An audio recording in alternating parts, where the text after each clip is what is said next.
Movie के शुरुआत में हम गोसिया नाम की एक लड़की को देखते हैं जो शहर से दूर एक छोटे से गांव में अपनी मां के साथ रहती थी। और गोसिया बहुत ही खूबसूरत होती है और अभी अभी गोसिया अपनी जवानी के उम्र में पहुंची थी, लेकिन उसका कोई भी दोस्त नहीं था, इसीलिए उसको शारीरिक सुख के बारे में कुछ भी पता नहीं था। फिर अगली सुबह गोसिया उठकर तबेले में जाती है और गाय का दूध निकालने लगती है। उसके बाद वो उन गायों को चराने के लिए जंगल की तरफ ले जाती है। फिर गायों को जंगल में चरने के लिए छोड़कर गोसिया एक पेड़ के नीचे बैठकर कुत्ते के साथ टाइम पास करने लगती है, जिसके बाद वो अपने सभी कपड़े उतारकर पास ही के एक झील में नहाने लगती है। लेकिन अचानक उसे ये एहसास होता है कि जैसे कोई उसको छुप कर देख रहा हो। फिर इधर उधर देखने पर उसे कोई भी नहीं दिखता, तो उसे लगता है कि ये शायद उसका वहम होगा। उसके बाद गोसिया वहीं पर लेटकर आराम करने लगती है, लेकिन तभी उसके ऊपर किसी की परछाई दिखाई देती है। तब गोसिया ने भी उस परछाई को महसूस कर लिया था और इसी चीज को सोचकर वो रात में सो भी नहीं पाती। तभी उसकी मां उससे पूछती है कि तुम इतनी देर रात तक क्यों जाग रही हो। लेकिन गोसिया अपनी मां को ठीक से जवाब नहीं देती, क्योंकि वो अपने शरीर में होने वाले बदलाव को लेकर परेशान थी और उसे ये बात अपनी मां को बताने में शर्म आती है। फिर अगले दिन भी गोसिया अपनी गायों को लेकर जंगल में जाती है और एक पेड़ के नीचे बैठकर आराम करने लगती है। लेकिन तभी उसे वहां पर एक आदमी दिखाई देता है जो वहीं बैठकर पेंटिंग बना रहा था। तब गोसिया उस आदमी के पास जाती है और वो आदमी उसे अपनी पेंटिंग दिखाता है, जिसमें उसने गोसिया की ही नंगी तस्वीर बनाई हुई थी। तब गोसिया अपनी नंगी तस्वीर देखकर वहीं पर बेहोश हो जाती है। फिर वो आदमी गोसिया को पानी पिलाकर उसे होश में लाता है और उसको पूछता है कि क्या तुम यहीं पर रहती हो? जिस पर गोसिया कहती है कि हां, मैं यहीं पास में रहती हूं। और साथ ही वो उस आदमी से पूछती है कि तुम कहां रहती हो? जिस पर वो आदमी बताता है कि मेरा कोई ठिकाना नहीं है, मैं यहां वहां घूमकर पेंटिंग्स बनाता हूं और मुझे जो भी जगह पसंद आती है मैं वहीं पर जाकर रहने लगता हूं। जिसे कहकर वो गोसिया के करीब आता है और उसके जिस्म को छूने लगता है। तब उस आदमी का ऐसे छूना गोसिया को अच्छा तो लगता है, लेकिन वो शर्मा कर वहां से चली जाती है। फिर अगले दिन गोसिया उसी जगह पर जाती है और उस आदमी को ढूंढने लगती है, लेकिन उसे वो आदमी कहीं भी दिखाई नहीं देता है। पर तभी अचानक वो आदमी उसको पुकारने लगता है, जिसे सुनकर गोसिया उसके पास जाने लगती है, जो वहीं पर बैठकर पेंटिंग बना रहा था। तब वो आदमी गोसिया को अपनी बनाई हुई पेंटिंग्स दिखाता है और उन पेंटिंग्स को देखकर गोसिया को बहुत अच्छा लगता है। फिर गोसिया उस आदमी से पूछती है कि तुम सिर्फ मेरी नंगी तस्वीरें क्यों बनाते रहते हो? जिस पर वो आदमी कहता है, क्योंकि तुम बहुत खूबसूरत हो और तुम्हारा हाथ देखो, ये भी कितना खूबसूरत है। उसके बाद वो गोसिया से कहता है कि तुम जानती हो कि तुम्हारा जवान शरीर तुमसे क्या चाहता है? जिस पर गोसिया कहती है कि नहीं, मैं इसके बारे में कुछ भी नहीं जानती। तब ये सुनकर वो आदमी गोसिया को उसी की एक नंगी तस्वीर दिखाता है और कहता है कि तुम्हारे शरीर को शारीरिक सुख चाहिए, जो मैं तुम्हें दे सकता हूं। जिसे कहकर वो गोसिया को अपने सारे कपड़े उतारने के लिए कहता है। तब गोसिया अपने सारे कपड़े उतार देती है। फिर वो आदमी उसके जिस्म को छूकर उसको उत्तेजित करने लगता है।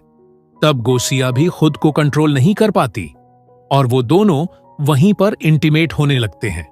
उसके बाद हम देखते हैं कि इस आदमी से मिलकर गोसिया बहुत खुश होती है और खुशी के मारे वो रात भर सो भी नहीं पाती और सुबह जल्दी उठ जाती है। तब ये देखकर उसकी मां को शक होने लगता है कि गोसिया इतनी बदल कैसे गई।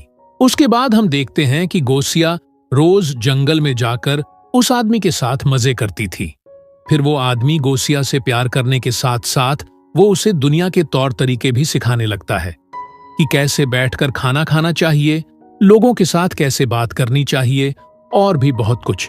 साथ ही वो आदमी गोसिया के लिए बहुत सारे नए नए कपड़े भी लेकर आता है और वो सभी कपड़े गोसिया को काफी पसंद आते हैं। फिर एक दिन बारिश के कारण वो दोनों एक पेड़ के नीचे बैठ जाते हैं और आपस में बात करने लगते हैं। तभी वो आदमी गोसिया को एक किताब देते हुए कहता है कि मैंने तुम्हें सब कुछ सिखा दिया है, और अगर तुम्हें जिस्मानी सुख के बारे में और भी कुछ जानना है तो तुम ये किताब पढ़ सकती हो, जिसमें जिस्मानी सुख के बारे में सब कुछ डिटेल में लिखा हुआ है। और वो दोनों बात कर ही रहे थे कि तभी कुछ बच्चे उन दोनों को देख लेते हैं। तब उन बच्चों को देखकर गोसिया घबरा जाती है, लेकिन वो आदमी गोसिया से कहता है कि तुम उन पर ध्यान मत दो। जिसके बाद गोसिया अपने घर आकर उस किताब को पढ़ने लगती है, लेकिन तभी वहां पर उसकी मां आ जाती है और उससे वो किताब ले लेती है। जिसके बाद वो उससे पूछती है कि तुम्हें ये किताब कहां से मिला, जिस पर वो बताती है कि मुझे ये किताब जंगल में एक आदमी ने दिया था। जिसे सुनकर उसकी मां बहुत गुस्सा होती है और कहती है कि मैं तुम्हें ये सब करने के लिए जंगल में नहीं भेजती हूं। अगर तुम प्रेग्नेंट हो गई तो मैं तुम्हें नहीं छोड़ूंगी। जिसे सुनकर गोसिया को काफी गुस्सा आता है, लेकिन वो अपनी मां से बहस करना नहीं चाहती थी। तब उसकी मां कहती है कि इस संडे हम चर्च में जाएंगे और वहां तुम फादर के सामने अपनी सारी बातें कन्फेस कर लेना। उसके बाद संडे को वो दोनों चर्च में जाते हैं और यहां पर गोसिया फादर के सामने अपनी सारी बातें कन्फेस करती हैं और कहती है कि मैं जानती हूं कि मुझे वो सब नहीं करना चाहिए था, लेकिन फिर भी मैं अपने आप को नहीं रोक पाई और उसके साथ में कई बार इंटीमेट हुई हूं, इसीलिए मेरे सारे गुनाह माफ कर देना। जिसे सुनने के बाद फादर उसकी मां से कहते हैं कि गोसिया अभी बच्ची है और उसने अभी अभी जवानी में कदम रखा है। इस उम्र में अक्सर बच्चे गलती कर बैठते हैं, लेकिन तुम एक बार गोसिया को डॉक्टर के पास लेकर जाओ और ये पता करो कि वो कहीं प्रेग्नेंट तो नहीं है। तब फादर की बातें सुनकर गोसिया की मां उसको डॉक्टर के पास लेकर जाती है, लेकिन उसका चेकअप करने के बाद डॉक्टर गोसिया की मां से जो कहता है वो सुनकर उसकी मां बिल्कुल शॉक हो जाती है। दरअसल डॉक्टर ने उसकी मां से कहा था कि गोसिया अभी वर्जिन है और वो किसी के भी साथ फिजिकल नहीं हुई है। इसका मतलब गोसिया को अभी तक किसी ने टच भी नहीं किया था। लेकिन गोसिया ने अब तक जो किया था तो फिर वो आखिर क्या था। फिर उसी रात गोसिया जब अपने कमरे में सो रही थी, तब वो आदमी गोसिया के पास आता है और उसको चूमकर उसको नींद से जगाता है। उसको देखकर गोसिया उससे कहती है कि मैं चाहती हूं तुम हमेशा मेरे पास रहो। जिसे सुनकर वो आदमी कहता है कि मैं यहीं तुम्हारे साथ हूं और मैं तुम्हें छोड़कर कहीं नहीं जाऊंगा। जिसे कहकर वो आदमी गायब हो जाता है। दरअसल उस अनजान आदमी जैसा कुछ भी नहीं था। ये सब तो बस गोसिया की इमेजिनेशंस थी।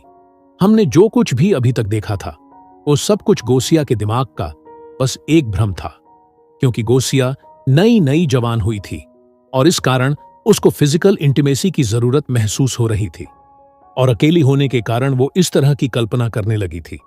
और इसी के साथ ये मूवी यहीं पर खत्म हो जाती है।